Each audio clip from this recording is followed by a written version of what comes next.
说，有生日了，快点来看一下。这哪里搞嘛？这是等人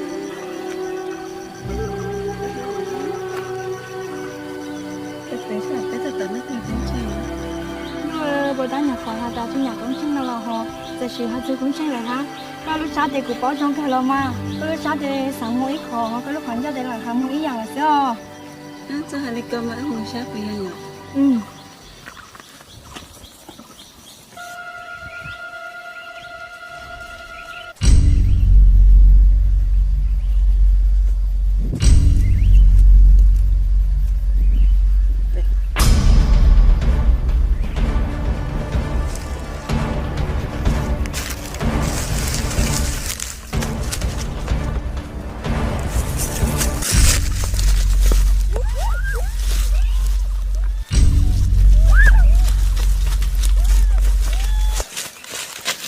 Giờ lấy trường này là một con ba xuôi.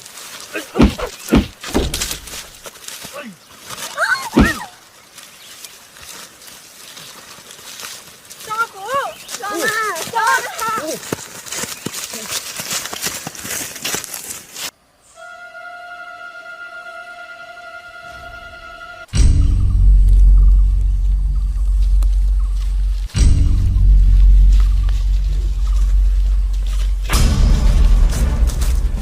Đâu? Để tao có tụi nó cổ kia, để tao tụi rồi đó. Cô hình. Cô hộp.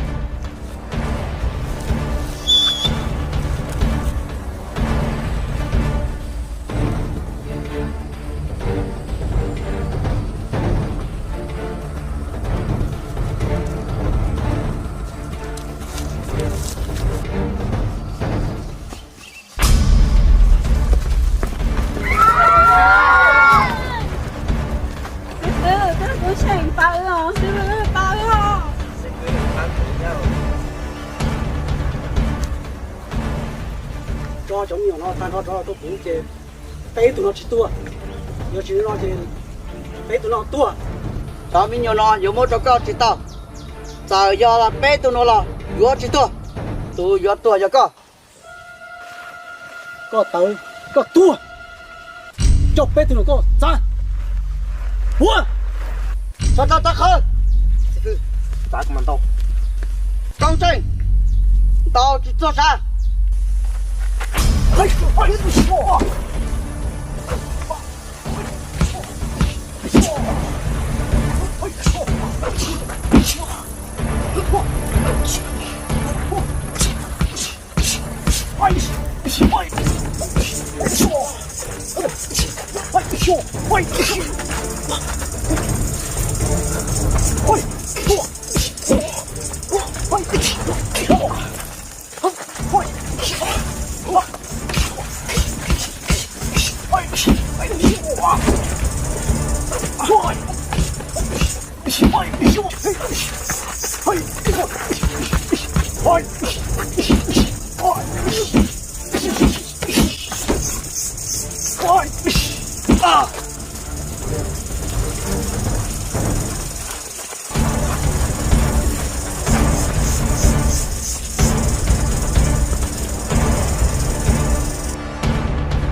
cú sáng có lụt xuống để nó từ lụt sau để cho tôi này phê dù cái là họ nó cho phê nư gió một căn xa mới sau đó là gió mang mòn gió mang tất cả mòn sai cho mình nhỏ sáng một cái sự sinh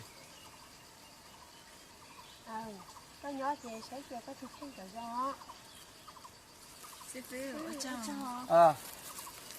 ăn cái món này mà nhớ rồi cái sẽ người là món giống này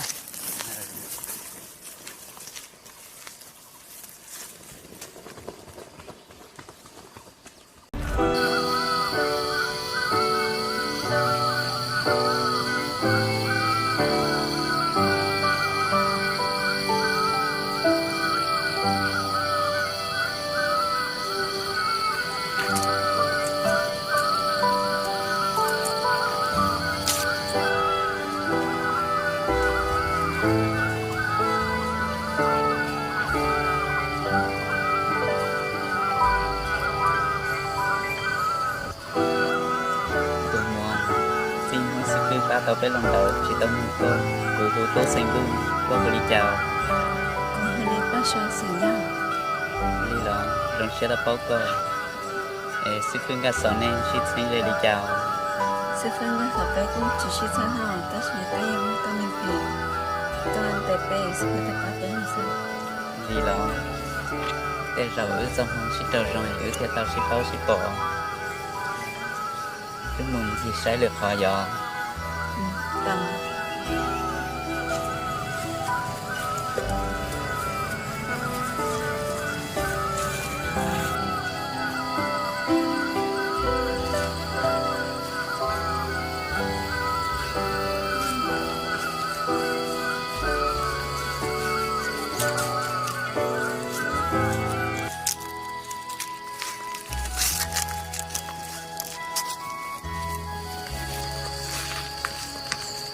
bắt cho những gì ta nói trả sự sát coi ở rộng thà bể của một mùa giàu Cảm ơn. bắt cho để bé cho nó chùa để bún cha để khỏi ra khỏi chùa rong rong cao hay để căn đường nó mà cho không sai giàu bắt cho cụ sạt thọ cái nhà đấy chỉ có tao nè Thôi đấy chị nhỉ. Nhà có tao cũng muốn là cũng sao của chị. bắt cho cụ sạt thọ cái của tôi hương đâu của tao cái gì cả nó Cảm ơn. lo ở trong đâu